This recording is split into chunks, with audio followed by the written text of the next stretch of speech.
Shalom, damai di hati. Saudara-saudara, jumpa lagi dengan saya, Pendeta Feralina Lihiwu dalam channel Bekal Spiritual. Sekali lagi jangan lupa like, subscribe, dan bagikan channel ini sehingga boleh memberkati banyak orang. Saudara-saudara, saya percaya bahwa hari ini kita semua dalam keadaan yang diberkati. Puji Tuhan, Tuhan Yesus masih terus menyertai dan memberkati kehidupan kita.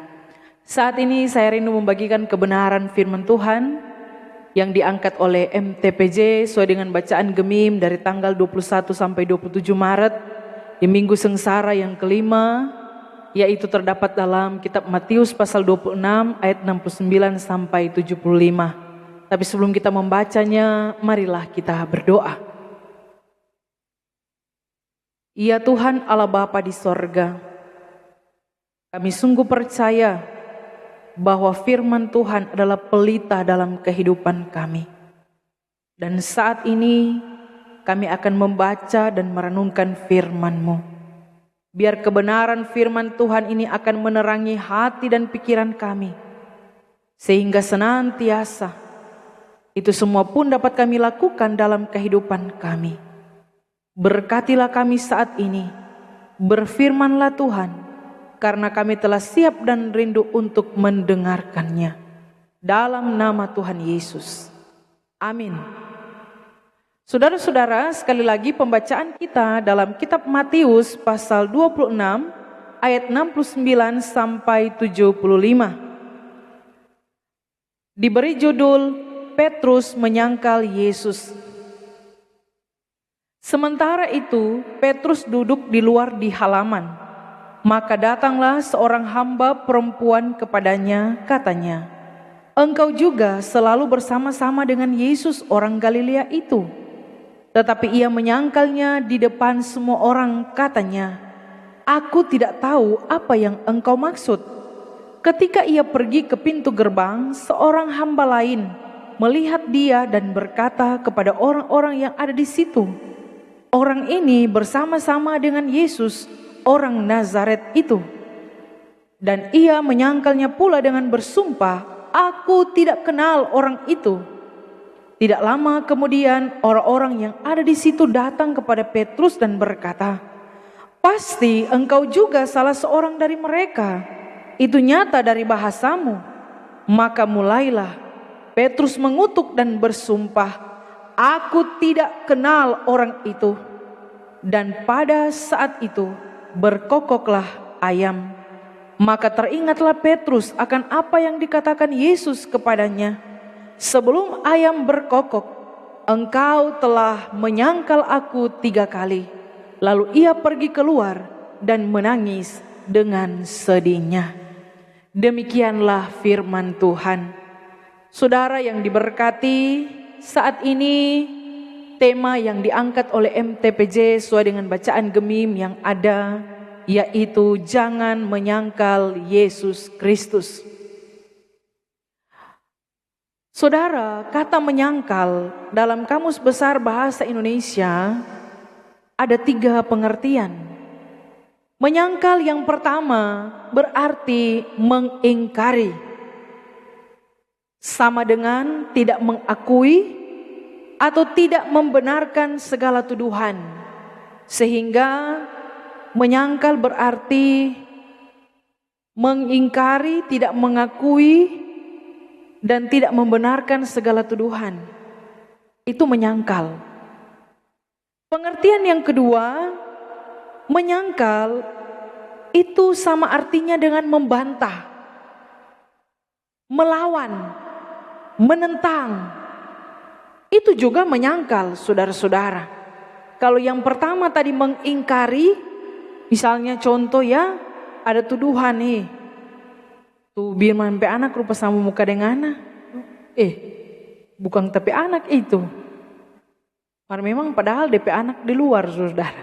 Ya, itu menyangkal dalam mengingkari dan tidak mau mengakui. Yang kedua membantah. Membantah ini sama dengan melawan, sama dengan menentang.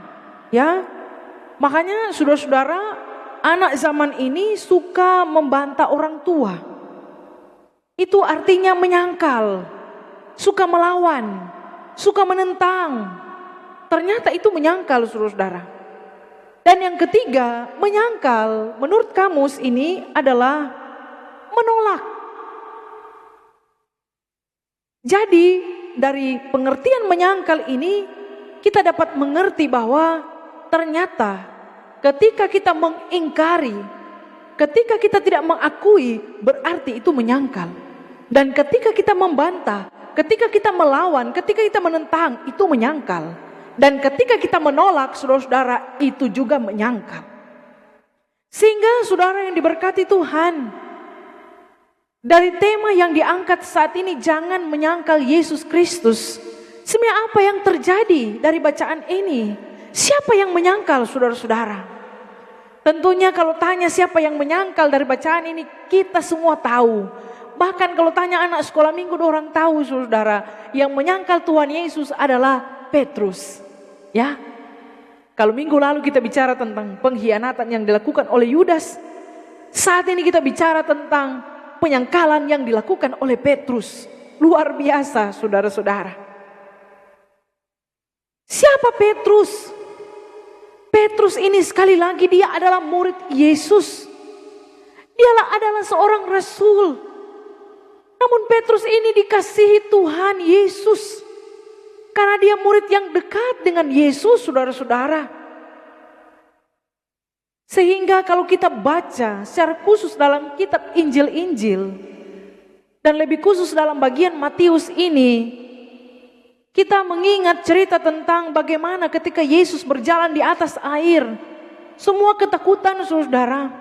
Hanya Petrus yang bilang, ya Petrus berseru, Tuhan, apabila engkau itu, suruhlah aku datang kepadamu. Dan saat itu, saudara, ya Petrus mulai berjalan di atas air. Ini satu hal yang luar biasa. Dia satu-satunya murid yang berjalan di atas air bersama dengan Yesus. Petrus luar biasa sebagai seorang murid, sebagai seorang rasul. Bahkan juga dalam kitab Matius menceritakan bahwa Petrus adalah satu-satunya murid yang mengaku waktu Yesus bertanya, siapakah aku? Petrus sendiri yang mengaku bahwa Yesus adalah Mesias, anak Allah yang hidup. Ini satu hal yang luar biasa. Dari cerita tentang Petrus dari bagian Matius yang kita baca, saudara-saudara. Dan juga pada waktu malam ketika Yesus akan ditangkap, saudara, Yesus berkata, malam ini kamu semua akan tergoncang imanmu karena aku. Dan apa yang dijawab oleh Petrus, saudara? Dia mengatakan, biarpun mereka semua tergoncang imannya karena engkau, aku sekali-kali tidak. Wah. Bahkan Yesus berkata, malam ini sebelum ayam berkokok engkau telah menyangkal aku 3 kali. Apa yang Yesus jawab? Apa yang Petrus jawab, saudara? Petrus mengatakan, sekalipun aku harus mati bersama-sama engkau, aku takkan menyangkal engkau. Saudara yang diberkati oleh Tuhan kita Yesus Kristus.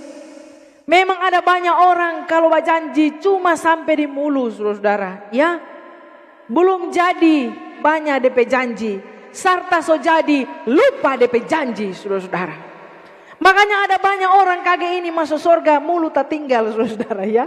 Karena apa? Karena cuma terlalu banyak dijanji-janji di mulut, saudara. Pada prakteknya tidak menepati janji itu. Ini pun yang dialami oleh Petrus, saudara-saudara. Ketika dia sangat berapi-api, dia mengatakan, saudara-saudara, sekalipun aku harus mati bersama-sama dengan engkau, aku tidak akan menyangkal engkau. Dia katakan berapi-api sekalipun semua tergoncang imannya karena engkau. Dia bilang aku sekali-kali tidak. Tetapi pada kenyataannya, saudara-saudara, Petrus dari bacaan bagian ini dikatakan bahwa Petrus menyangkal Yesus. Menyangkalnya tidak cuma 1 kali, saudara. Menyangkal di sininya cuma 2 kali.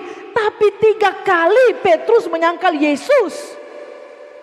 Ini satu hal yang tidak bisa dibayangkan, saudara-saudara. Tapi bagian ini tergenapi apa yang disampaikan oleh Yesus, bahwa Petrus akan menyangkal Yesus 3 kali sebelum ayam berkokok. Saudara, apa yang dapat kita pelajari dari bagian firman Tuhan yang kita baca saat ini, saudara-saudara? Waktu Yesus ditangkap, Petrus ini mengikut Yesus sampai di halaman imam besar. Sehingga di ayat 69 dimulai dengan, sementara itu Petrus duduk di luar di halaman. Di halaman ini menunjuk pada halaman seorang imam besar, yaitu Kayafas, ya. Sehingga saudara-saudara, Petrus ada di halaman imam besar karena mereka membawa Yesus, saudara-saudara. Dia ikut dari belakang. Dan ketika Petrus sementara duduk di halaman, dikatakan datang seorang hamba perempuan kepadanya. Dia berkata, saudara-saudara, engkau juga selalu bersama-sama dengan Yesus, orang Galilea itu. Nah, saudara, seorang hamba perempuan ini, ya dikatakan hamba perempuan. Hamba ini seorang perempuan, bukan laki-laki. Bukan perempuan dewasa, tapi gadis, saudara-saudara. Bukan perempuan merdeka, tetapi seorang hamba. Sehingga mungkin Petrus pana enteng, saudara, ya. Karena perempuan yang bertanya, bukan perempuan merdeka, perempuan seorang hamba. Jadi waktu dia mengatakan, engkau juga selalu bersama-sama dengan Yesus, orang Galilea itu. Petrus bilang, ya, aku tidak tahu apa yang kau maksud. Kalau orang Manado istilah, saudara, ya. Kalau dalam Alkitab bahasa Manado, perempuan ini bilang begini, ngana letu satu yang sama-sama dengan Yesus, tuh orang Galilea itu. Ya, Petrus bilang, kita nggak mengerti apa yang ngana maksud. Bayangkan, saudara, padahal dia tahu, dia mengerti apa yang disampaikan oleh perempuan itu. Bukan berarti jawabannya adalah memang dia tidak tahu, tetapi dia tahu apa yang disampaikan oleh hamba perempuan itu. Namun Petrus pura-pura nggak mengerti, saudara, pura-pura, ya, pura-pura bego, pura-pura bodoh, pura-pura tidak tahu, saudara. Dia berdusta, ya, dia menolak mengaitkan dirinya dengan Yesus, sehingga dia bilang, aku tidak tahu apa yang kau maksud. Saudara yang diberkati oleh Tuhan kita Yesus Kristus, terkadang kita pun seperti Petrus, ya, banyak melakukan penolakan dalam kehidupan yang ada. Banyak di antara kita menolak untuk datang ibadah. Nih mau masuk gereja, nih mau masuk persekutuan wanita kaum ibu, nih mau masuk pria kaum bapak, saudara. Ini namanya penyangkalan. Karena pada saat kita menolak demi nama Tuhan, saat itulah kita menyangkal, saudara-saudara. Ada banyak orang ketika ditunjuk jadi panitia menolak, saudara-saudara. Mengapa? Karena don't tahu jadi panitia mesti cari dana, mau jadi panitia banyak kegiatan, mau jadi panitia mesti banyak tuh mau backing. Makanya karena nih mau sibuk, nih mau kerja, nih mau lelah, makanya tolak, saudara. Itu namanya penyangkalan, saudara. Hah? Sehingga Bapak Ibu Saudara yang diberkati oleh Tuhan, hari ini saya mau ingatkan, sebagai pendeta, sebagai hamba Tuhan, kalau untuk nama Tuhan, untuk pelayanan jangan kita tolak, saudara-saudara. Karena itu seperti kita menyangkal Yesus pada saat kita menolak. Ada banyak pelayan khusus yang ada, menolak, tidak mau jadi persus, ya. Apalagi tahun ini ada pemilihan, saudara. Serta pilih, ya. Ini mau jadi persus, ini mau sibuk, saudara, banyak kerja, ya, banyak aktivitas, sibuk, ya, jadinya ada kesempatan untuk melayani, menolak, saudara. Saat ini saya mau katakan, kalau di tahun ini dalam pemilihan pelayan khusus ada di antara kita yang terpilih, jangan tolak, karena pada saat kita menolak kita menyangkal Yesus, saudara-saudara. Bahkan juga ada banyak pelayan ketika terpilih menjadi pelayan khusus dalam kehidupan yang ada, terima tantangan, ada masalah, Suni mau melayani, banyak alasan, saudara-saudara. Ini juga penyangkalan. Pada saat kita mengabaikan tugas pelayanan kita, kita sementara menyangkal Yesus. Jangan pikir saudara-saudara, penyangkalan saat orang mengingkari. Tapi saat kita menolak untuk sesuatu yang kita kerjakan demi nama Tuhan, kita sementara menyangkal Yesus. Saudara yang diberkati oleh Tuhan kita Yesus Kristus. Selanjutnya firman Tuhan berkata, ketika Petrus menjawab, aku tidak tahu apa yang kau maksud. Di ayat 71, ketika ia pergi ke pintu gerbang, saudara, dari halaman Petrus berpindah di pintu gerbang. Nah, mengapa? Karena Petrus sudah nyaman, saudara, duduk di situ. Makanya dia pindah ke pintu gerbang. Orang kalau sudah tidak nyaman, saudara, sudah tahan, suka pindah. Ya toh? Ya saudara yang diberkati oleh Tuhan, ya. Ada banyak pendeta-pendeta karena sudah nyaman di satu tempat, di satu jemaat, suka-suka mau pindah, saudara. Ya, banyak ada di pendeta-pendeta di sini ada, saudara.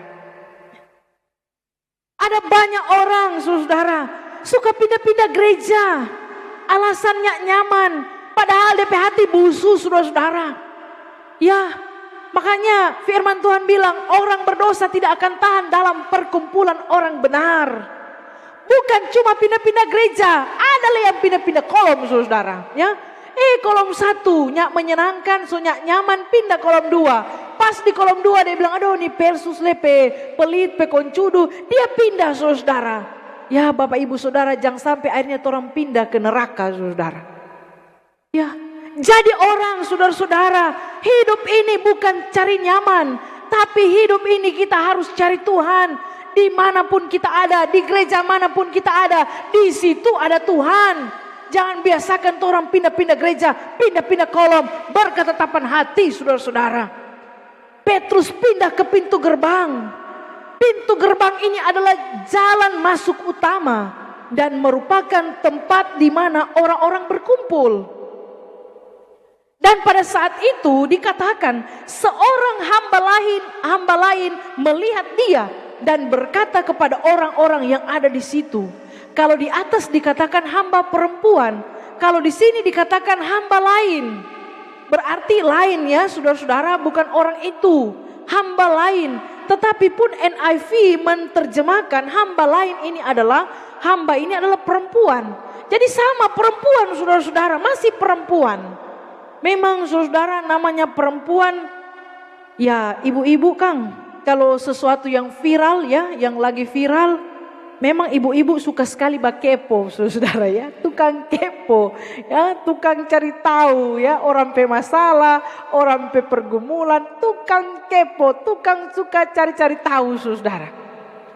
Sehingga hamba perempuan ini, saudara, nyandak langsung bilang Pak Petrus. Kalau di atas dia langsung ya. Dia langsung, engkau juga selalu bersama-sama dengan Yesus. Tapi di sini dikatakan hamba ini, perempuan ini melihat dia, Petrus, dan berkata kepada orang-orang yang ada di situ. Ini menandakan bahwa pada saat itu perempuan itu berkata, hamba yang lain ini berkata kepada orang-orang yang ada di situ. Nyanak langsung kepada Petrus. Nah saudara-saudara, kadang torang kalau solia ada orang salah, ada orang yang kurang, saudara-saudara, ya. Kadang torangnya langsung bilang ke orang itu, kadang torang babise di sebelah. Saya pernah dengar ya cerita tentang seorang pendeta yang ketika dia berkhotbah, saudara-saudara, ini jemaat senyum-senyum, saudara. Waktu pendeta, ini bapak pendeta berkhotbah, jemaat senyum-senyum. Nih pendeta ini penasaran, apa ini jemaat senyum-senyum, saudara? Ya, dia penasaran, dia tanya, jemaat kenapa senyum-senyum? Dorang balik lebih senyum, saudara-saudara, dong pada lebih tertawa. Dan saat itu ada Syamas, diaken, saudara, dia tanya ya, Syamas, ini ada senyum apa? Nah, saudara, Syamas rupanya mau bilang, saudara, akhirnya Syamas bilang, Pak pendeta resleting tak nyanda angka. Aduh, saudara yang diberkati oleh Tuhan kita Yesus Kristus. Bukan main itu pendeta pemalu, saudara. Ya, kadang-kadang kita seperti itu. Kalau misalnya Lia ada orang Manado bilang ada tai mata, tai kowo, saudara, nyana mau bilang pak orang itu tuh bisa enak pada tai kowo sana, pada tai mata sana. Ya, enak pada peret sananya angka. Bukan mau bilang pak orang itu, bilang yang di sebelah. Ini yang jadi persoalan saudara-saudara. Dan dikatakan orang ini bersama-sama dengan Yesus orang Nazaret itu. Saudara, waktu hamba ini mengatakan orang ini suatu sebutan yang bernada menghina. Ya. Jadi dia hina orang ini. Saudara, banyak juga di antara kita yang punya sifat begitu, ya. Bahina-hina orang, saudara. Dikatakan bahwa dia juga bersama-sama dengan Yesus, orang Nazaret itu. Dan sekali lagi Petrus menyangkal, saudara-saudara. Penyangkalan Petrus kali ini lebih keras dari yang pertama.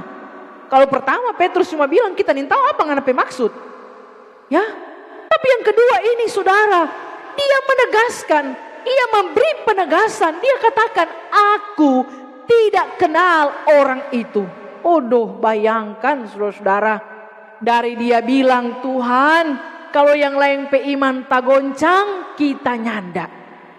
Sekalipun mau mati sama-sama dengan engkau, kita nyanda mau menyangkal. Ya, ternyata saudara-saudara yang diberkati oleh Tuhan kita Yesus Kristus, Petrus berdusta, Petrus berbohong. Dia bilang dia tidak kenal Yesus, padahal dia murid Yesus, dia rasul yang dipilih oleh Yesus, bersama-sama dengan Yesus.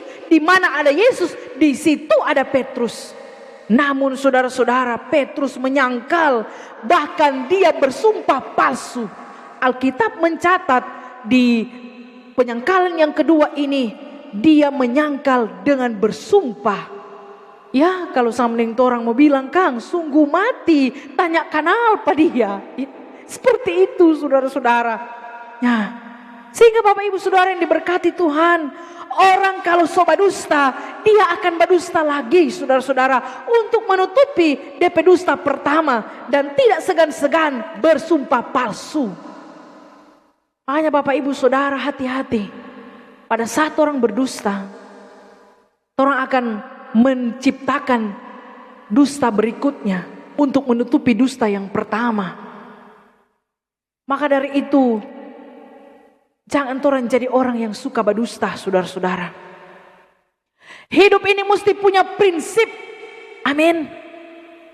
Kalau ya katakan ya, kalau tidak katakan tidak. Kalau benar katakan benar, kalau salah katakan salah. Kalau hidup ini nyanda ada prinsip, saudara-saudara, orang gampang menyangkal, orang gampang berdusta. Makanya perlu jadi orang punya prinsip. Karena kalau orang punya prinsip, orang akan teguh pada prinsip yang ada. Saudara yang diberkati oleh Tuhan kita Yesus Kristus. Ini bahaya orang kalau sudah biasa berdusta, saudara. Orang kalau sudah biasa berbohong, baleo, saudara, bahaya. Itu tadi yang saya katakan di awal, bisa-bisa masuk surga kamari tertinggal di pemulu, saudara. Ya, kaki di surga kurang karena sunyi ada mulut, saudara. Sehingga pakailah mulut kita ini untuk menjadi berkat bagi banyak orang. Amin, saudara. Yang ketiga, saudara, dikatakan bahwa tidak lama kemudian, ayat 73, tidak lama kemudian orang-orang yang ada di situ datang kepada Petrus dan berkata. Jadi kalau pertama, penyangkalan pertama hanya satu orang. Yang kedua, ya satu orang tapi juga ada orang-orang di situ, saudara. Dan yang ketiga ini sebanyak saksi, saudara. Banyak orang-orang di situ datang. Ya, mereka langsung datang serbu Pak Petrus, saudara. Mereka datang kepada Petrus, mendekati Petrus, mereka berbicara dengan Petrus, mereka katakan dengan yakin. Mereka menuduh Petrus dengan yakin, memang dorang yakin sekali, saudara-saudara, kalau Petrus itu ada sama-sama dengan Yesus. Dapat lihat dari mana? Dorang bilang pasti engkau juga salah seorang dari mereka. Itu nyata dari bahasamu. Nah, saudara yang diberkati oleh Tuhan kita Yesus Kristus, luar biasa, ya. tuduhan kepada Petrus ini benar-benar sesuatu hal yang tidak gampang. Waktu banyak orang datang saudara-saudara menuduh Petrus, tetap saudara yang diberkati oleh Tuhan kita Yesus Kristus, dorang bilang, Petrus ya, ngana ini tuh sama-sama dengan Yesus. Dapat lihat dari mana? Dari paling ngana pelogat lain, ngana pe bahasa lain saudara. Waktu bilang bahasa lain ya, dapat lihat dari bahasamu, ini merupakan orang Yudea sering menghina gaya bicara orang Galilea. Jadi dorang tahu orang Galilea pelogat, sehingga orang Yudea sering ya menghina orang Galilea dalam bahasa, dalam logat yang ada. Kadang-kadang orang juga begitu saudara-saudara. Kalau orang pelogatnya tidak sama, kadang-kadang orang lain begitu Kang. Jaga hina-hina orang lain pelogat saudara, karena tidak sama dengan orang pe bahasa. Sehingga saudara yang diberkati oleh Tuhan kita Yesus Kristus, lagi-lagi Petrus menyangkal. Dan penyangkalan ketiga ini sungguh keterlaluan. Dikatakan saudara-saudara, dia katakan, aku tidak kenal orang itu, sambil mengutuk dan bersumpah. Kalau yang pertama penyangkalan biasa, dia bilang apa ya kita nyak mengerti, ngana bilang tak nak mengerti ngapain maksud. Yang kedua dia bersumpah, ya berbohong bersumpah saudara. Tapi yang ketiga ini mengutuk dan bersumpah. Ini artinya apa saudara-saudara? Ini bisa jadi saat itu Petrus memanggil Allah untuk menghukumnya kalau ia berkata tidak benar. Makanya sifatnya saat ini penyangkalan ketiga adalah Petrus menyangkal aku tidak kenal orang itu sambil mengutuk dan bersumpah. Sama dia mau bilang kalau kita putar balik nanti Tuhan yang hukum. Padahal memang dia putar balik saudara. Padahal memang dia sementara menyangkal. Sehingga saudara yang diberkati oleh Tuhan kita Yesus Kristus, saya mau katakan saat ini bahwa pengakuan dan penyangkalan jaraknya cuma tipis. Terkadang kita mengaku percaya kepada Yesus, tapi saat ada masalah, saat ada pergumulan, saat ada tekanan, kita meragukan Yesus, kita mulai takut, kita mulai gelisah, kita mulai khawatir. Saya mau katakan ini adalah penyangkalan kepada Yesus. Saat kita mulai bimbang, saat kita mulai ragu. Pertama orang bilang aku percaya kepada Yesus dengan sepenuh hati. Saat ada tekanan seperti Petrus, ada tekanan dia menyangkal saudara-saudara. Kita pun demikian. Kita menyangkal Tuhan lewat tindakan, lewat cara hidup kita saudara-saudara. Bahkan sebagai hamba-hamba Tuhan, pelayan Tuhan yang ada, kita telah mengaku bersedia menjalani tugas dan tanggung jawab. Tapi kita mengabaikannya. Kita selalu sibuk dengan urusan kita. Tidak punya waktu untuk melayani. Super cuek dengan pelayanan. Saya mau katakan kita juga sementara menyangkal Yesus. Berarti kita tidak beda jauh dengan Petrus saudara-saudara. Di bulan ini saudara-saudara, ada banyak anak-anak yang mengikuti calon sidi jemaat. Saya mau katakan sebagai pendeta, sebagai hamba Tuhan, saat kita mengaku percaya, bersedia, berjanji, saudara, jangan sampai ketika kita mengaku, ketika akan diteguhkan sebagai anggota sidi jemaat, orang so mengaku percaya, akhirnya orang menyangkal kepada Yesus. Untuk itu perteguh iman kita, perteguh keyakinan kita kepada Tuhan saudara-saudara. Jangan sampai kita goncang, jangan sampai kita goyah. Sekali Yesus tetap Yesus. Kalau kita percaya Yesus, percaya dengan sungguh-sungguh. Apapun yang terjadi, apapun yang kita alami, kita tidak akan menyangkal Yesus di tengah-tengah kehidupan kita. Saudara yang diberkati oleh Tuhan kita Yesus Kristus, dari firman Tuhan yang kita baca saat ini ada hal yang menarik. Ketika Yesus disangkal oleh Petrus, ketika Petrus menyangkal Yesus saudara-saudara, hal menarik adalah 3 kali waktu dia menyangkal, ayam berkokok. Dan Petrus teringat ucapan Yesus, malam ini engkau telah menyangkal aku 3 kali sebelum ayam berkokok. Saudara yang diberkati Tuhan, waktu Petrus ingat, dia keluar dan menangis dengan sedihnya. Artinya apa saudara-saudara? Petrus menangis. Dia merasakan kesedihan saat dia menyangkal Yesus. Kesedihan yang dia alami seperti orang yang berduka cita. Seperti orang yang kehilangan. Seperti orang yang mengalami penderitaan berat. Dia meratap. Bukan cuma sekedar menangis. Tapi dia meratap saudara-saudara. Dia mengalami seperti orang yang sengsara. Dia sangat menderita. Sehingga Bapak Ibu Saudara yang diberkati oleh Tuhan kita Yesus Kristus, saya mau katakan saat ini bahwa untung Petrus sadar, ya, untung Petrus menyadari perbuatan yang telah dia lakukan. Ada banyak orang pada masa ini nyandak sadar-sadar, saudara-saudara, ya, banyak Petrus nyandak sadar-sadar. So tahu-tahu salah, masih melakukan pembenaran. So tahu-tahu salah, masih cari-cari pembenaran saudara-saudara. Sehingga pesan firman Tuhan di minggu sengsara yang kelima ini, jangan kita menyangkal Yesus Kristus Tuhan kita. Kalau kita sering menolak untuk datang ibadah, mari bertobat. Kalau kita sering berdusta, suka mencampuri persoalan orang lain, urusan orang lain, jadi tukang gosip, jadi tukang kepo, mari bertobat. Amin saudara-saudara. Kalau kita tidak punya prinsip, mari kita mau jadi orang yang berprinsip.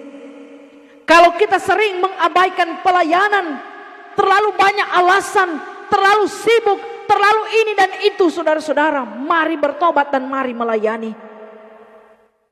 Jangan tunggu ayam berkokok baru orang sadar saudara. Jangan tunggu Tuhan tegur baru orang sadar. Jangan tunggu Tuhan jemput baru orang sadar saudara-saudara. Bertobatlah. Karena lebih baik bertobat daripada tidak sama sekali. Saudara yang diberkati oleh Tuhan kita Yesus Kristus. Saya mau katakan bahwa seberapa jahatkah kita? Seberapa besar kejahatan yang kita lakukan sehingga Tuhan tidak sanggup mengampuni kita. Hari ini firman Tuhan mengajak kita semua, mari kita mau bertobat. Sebesar apapun kejahatan yang kita lakukan, sejahat apapun kita saudara-saudara, Tuhan pasti akan mengampuni kita. Amin. Di minggu sengsara yang kelima ini, pesan firman Tuhan sangat kuat mengajak kita untuk mau bertobat, hidup dalam pertobatan. Saudara, saya punya satu ilustrasi. Ada seorang pangeran, dia datang berkunjung ke penjara. Dan saudara-saudara, ketika pangeran ini datang di penjara, dia mendapat penghormatan untuk membebaskan satu narapidana. Waktu dia datang ke penjara, saudara-saudara, dia bertanya kepada narapidana yang ada saat itu. Dia bilang, bagaimana kalian dihukum? Orang bilang, orang-orang narapidana saat itu bilang kepada pangeran, kami dihukum karena terjebak saudara-saudara. Kami tidak melakukan kejahatan, tapi kami dituduh melakukan kejahatan. Mereka tidak mengakui dorang kejahatan saudara-saudara. Namun ada satu orang yang sudah tua, rambutnya beruban saudara, rambut putih. Dia berkata kepada pangeran ini, dia bilang, pangeran, saya mengakui bahwa hukuman yang saya terima itu adil. Dan hukumannya pantas saya terima.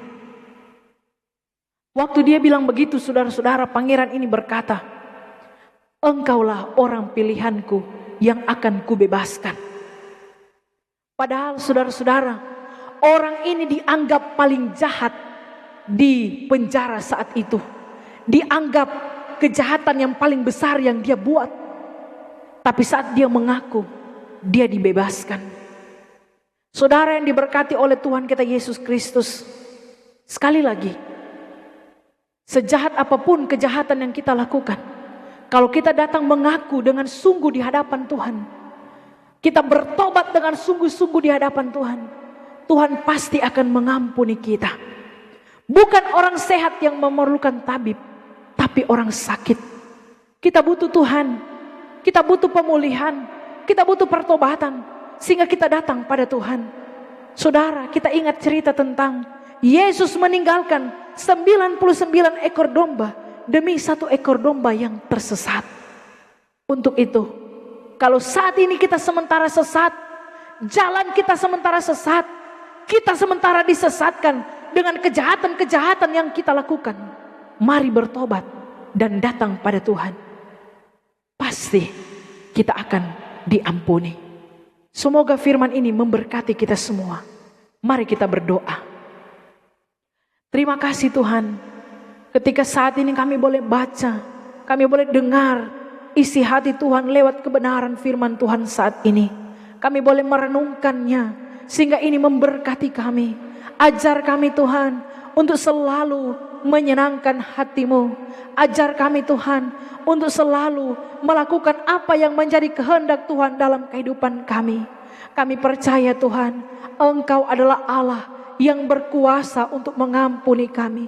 Kalau kami terlalu jahat, kami terlalu banyak melakukan kejahatan, sebesar apapun kejahatan yang kami lakukan saat ini Tuhan, kami datang kepadamu, kami minta ampun kepadamu. Kiranya Tuhan berkenan mengampuni kami semua.